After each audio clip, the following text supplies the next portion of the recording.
The task you didn't finish is still running. Right now, underneath whatever you're doing, your brain is holding it open like a tab that refuses to close, not because you're disorganized, not because you lack discipline. Because your mind was literally built to keep unfinished things alive. That is the problem, and as it turns out, that is also the solution. Somewhere in your week, you left something unfinished, a reply you haven't sent, a project you started and then set aside, a conversation you keep meaning to have. You don't think about these things constantly, but they never fully disappear either. They occupy a strange middle space in your mind, present without being visible, demanding without being loud. This is not a personal failure. It is a feature of how human memory actually works under pressure. What surprises me most about this area of research is that the very mechanism making you feel scattered was designed, in an evolutionary sense, to keep you focused. Your brain flags unfinished business because unfinished business was once dangerous. The animal that forgot where it left its half-eaten food or failed to close the gap in the shelter wall did not survive long enough to pass on its indifference. By the end of this, you will have a clearer picture of why incomplete tasks drain your concentration even when you are not consciously thinking about them. More importantly, you will understand how to use that same mechanism to work with your mind rather than against it. In the 1920s, a young Lithuanian psychology student named Bluma Zeigarnik was sitting in a Vienna cafe when she noticed something strange about the waiters. They could recall every detail of an order the moment it was placed, who wanted what, which modifications, what came first. But once the bill was paid and the table cleared, the same memory seemed to vanish. A completed order left no trace. An open one was perfectly preserved. Zeigarnik brought that observation back to her laboratory in Berlin, working under the Gestalt psychologist Kurt Lewin.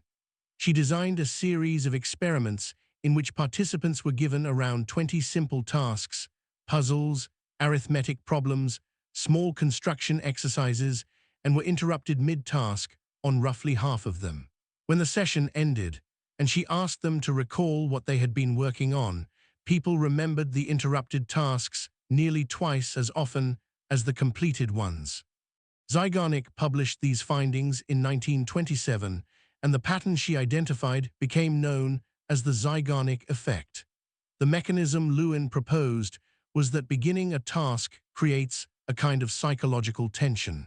A goal is activated, and the mind allocates background resources toward it. Completing the task releases that tension. Leaving it unfinished keeps the tension alive. The mind keeps returning to it, like pressing a bruise to see if it still hurts. The unfinished task is not just a memory. It is an active process, drawing on your mental energy whether you are aware of it or not. The modern version of this is recognizable in a way Zeigarnik never could have anticipated.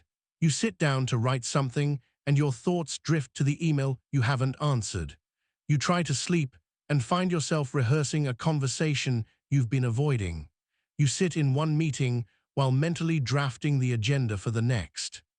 Psychologists sometimes call these unresolved demands open loops, and carrying several of them at once significantly reduces the cognitive resources available for whatever is in front of you.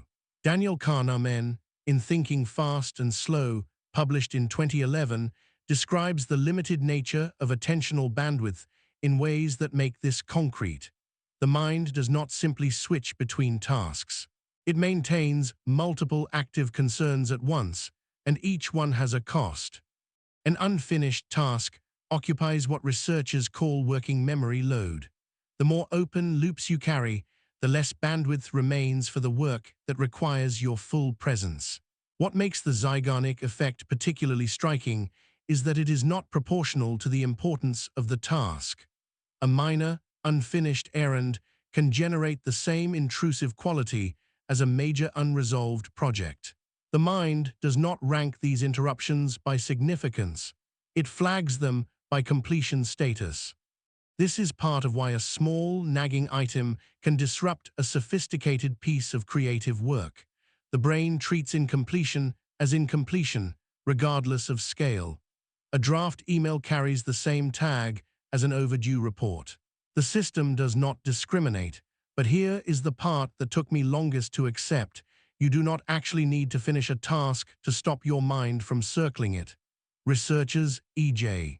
Masicampo and Baumeister published a study in 2011 demonstrating something genuinely counterintuitive. When participants were asked to think about an important, unfinished goal and then given the chance to make a specific plan for completing it, the intrusive thoughts about that task dropped significantly, even though the task itself remained undone. The plan did not need to be elaborate. It needed to be concrete, a real next step written down with a time attached. That was enough for the mind to release its grip. What this suggests is that the brain's goal-tracking system is not waiting for completion. It is waiting for a credible commitment. If you can tell your mind, clearly and specifically, when and how you will return to a task, it will stand down. Viktor Frankl, drawing on his experience documented in Man's Search for Meaning in 1946, pointed to something adjacent to this when he described the human need not for the absence of tension, but for meaningful direction. The mind that has a path forward rests differently than the mind that is simply waiting. The practical move is simple, even if it is not easy. When you notice an open loop generating noise in the background, do not push it away.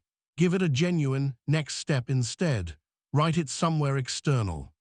Assign it a real time. Your mind will stop treating it as unresolved because for the purposes of its tracking system, it no longer is. You are not finishing the work. You are making a credible promise to your own brain. And for the Zeigarnik system, that is enough. If using what we know about the mind to live a little more clearly is something you want to keep exploring, this channel exists precisely for that.